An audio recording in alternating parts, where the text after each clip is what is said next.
So at home, I would recommend either performing this on your bed or maybe on the couch. You're gonna put a pile of pillows for your leg and just 1 or 2 pillows for your head and shoulders. I'm gonna have you lay down and then bring that surgical side up onto the pillows. Get yourself comfortable. The goal is to get this leg up a little bit above your heart to help have gravity help you with that extra fluid movement. In the beginning, all we're gonna do is some deep diaphragmatic breathing. So as you continue, you're gonna maintain that diaphragmatic breath. We're first gonna stimulate the lymph nodes in your abdomen. So you're just gonna take a couple of fingers and it's really light. It's almost like you're just moving the skin over the tissue below. If you ever think that you're doing too much, you might be, and just lighten up. So you're gonna take a couple of fingers and you're just gonna do gentle circles around that abdominal tissue while doing the deep diaphragmatic breaths.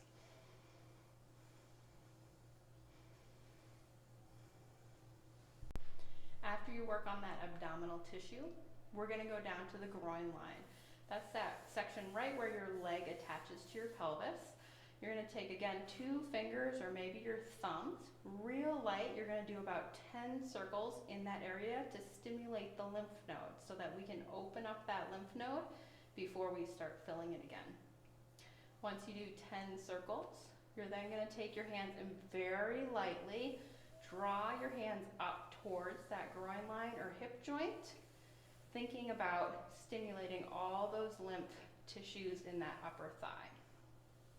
Now, as you work towards your knee, you may just be able to go as far as you can, and that is fine. If this is as far as you can reach, we're just gonna have you do maybe some glute squeezes and some gentle ankle pumps to help that tissue move that fluid out of that space. So as you're working on that upper thigh, again, you're slowly making your way down to your knee.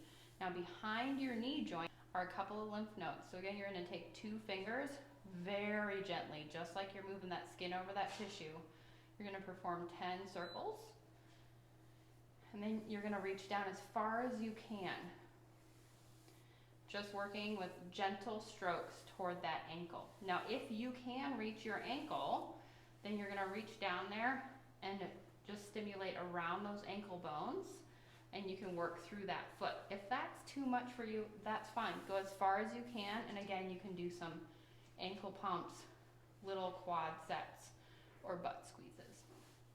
So if you do have someone at home who can help you and you would like them to help with the lower leg, they're gonna kind of take over right after you finish your thigh. They're gonna stimulate behind the knee, very, very gentle. It should be very tolerant, nothing too aggressive. Then you're gonna be slowly stroking, kind of making a W with your thumbs. You're gonna slowly and very gently, repeatedly stroke down that calf as you work toward the foot. So right now we're opening up those lymph vessels. We're gonna do a little bit of circular motion around the ankle, about 10 times, and then slowly work through that foot. Now I changed my hand position, palms on top, thumbs underneath.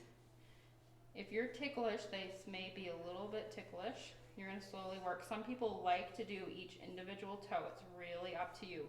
Again, whatever you can do is gonna help. And then we're gonna slowly work our way back up toward that hip as we fill that lymph vessels and start moving some of that edema. Sometimes people will have to use the restroom after this because you have moved so much fluid. Sometimes people will feel an increase in saliva production in their mouth because there's fluid motion. So whatever you're experiencing, pretty typical.